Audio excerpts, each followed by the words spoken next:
In this exercise, we're going to scale and position the independent rocks. I've saved my progress as massiveRockAttack.psd. It's found inside the 18 Art of Mesh folder. And I'm going to bring up the 3D panel here, select Rock 1 Mesh, and then go ahead and switch over to the 3D Mesh Scale tool, because we want to start by scaling these guys. And notice the scale values all say 1. So I'm going to drag down on this cube in order to reduce the size of this rock to about that size there. We'll see what it comes down to. That's a little too small, actually. I want it to be a little bigger. I'm looking for 0.22 for all of these values. And I just got it. Great. So you can dial in the values if you want to, or you can drag the cube in order to modify all the values at the same time. Now let's just go ahead and dial in some positioning values. I'll go ahead and switch to the Pan the Mesh tool. And here's the position values I want you to enter. 9 for X, and for the Y value, go ahead and change it to 7. And for the Z value, change it to negative 6.07. I know that's a highly specific value, but the reason I'm doing this is because this guy has to match a mask. If you're going to follow along with me, there's this masked bar that's associated with the text, and if you want it to match up perfectly, then you've got to enter these same values. And then finally, I'll switch over to the Rotate tool, and I'm going to change that Z value to negative 10. And we've got the rock that we're looking for. At least it's in the right position. We'll dress it up in the next exercise. All right, let's switch over to rock 2 here. I'm just going to go ahead and click on it with this tool. And we'll start by checking out the scale values. And you know what? This time I'm just going to enter scale values because they're all different here. And I'm going to change each one of these values independently to 0.22.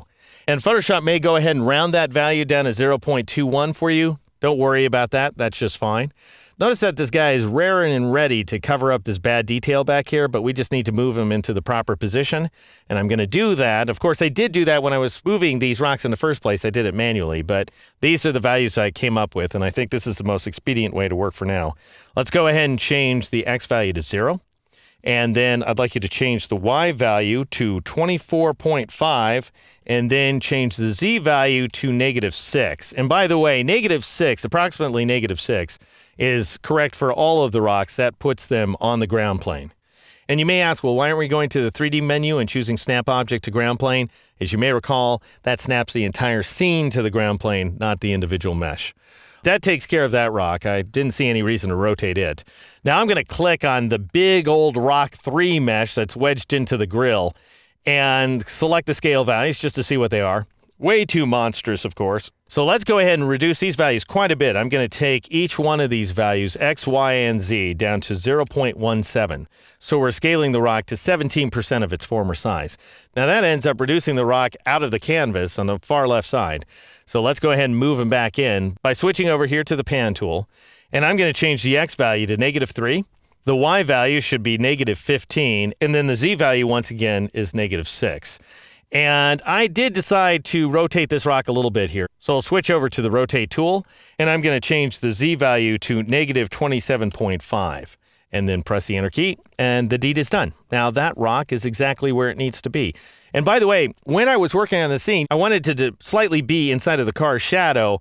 As I'm working in the interactive mode, I can't see the shadow. And what I did, and you may care to try this on your own or not, when the scene was rendered and I could see the shadow, I actually marked the location of that shadow on screen using a Post-it note, which I do a lot, actually, especially when I'm working back and forth inside these videos. So, personal habit, who cares? But you may find it helpful.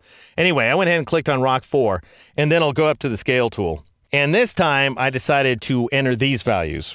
For both X and Y, I changed the value to 0.23.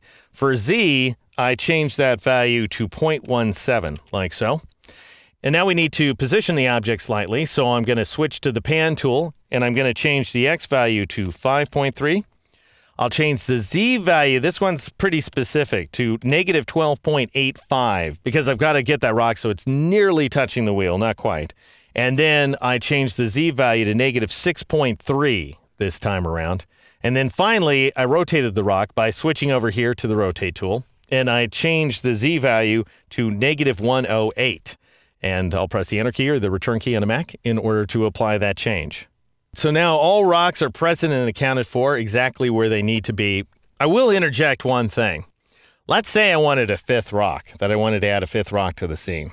And this is a bad story. But there are limitations to working in 3D inside of Photoshop. And this, to my way of thinking, is like the worst and most obvious limitation. Hopefully they'll take care of it one day. I'd have to re-import all 4 rocks because I can't duplicate one of these existing rocks, much as I might like to do so. So I'd have to re-import that 4 rock set, or I'd have to ask somebody, hey, can you give me an extra rock in that set? And I'll bring it in again and reposition things. Problem is, if I brought in 4 rocks again, which would be fine because then I could use one of them, what would I do with the other 3? I'd have to turn off their eyeballs, is basically what it comes down to, because you can't delete a mesh. You can't just click on it and press the backspace key. If I were to press the backspace key, notice I deleted the entire 3D layer. So that's a little more ballistic than I was interested in. I'll go ahead and press Control-Z, Command-Z on the Mac in order to bring that back view. But you can't just get rid of the darn thing. Right-clicking doesn't do anything. So just want you to understand what kind of limitations we're looking at. This is not a full-fledged 3D program. You've probably figured that out by now. Not trying to be an apologizer, but it is an extremely powerful program and it produces great results. And we're going to see one of those great results when we rewrap texture around these rocks so that they absolutely match their environment in the next exercise.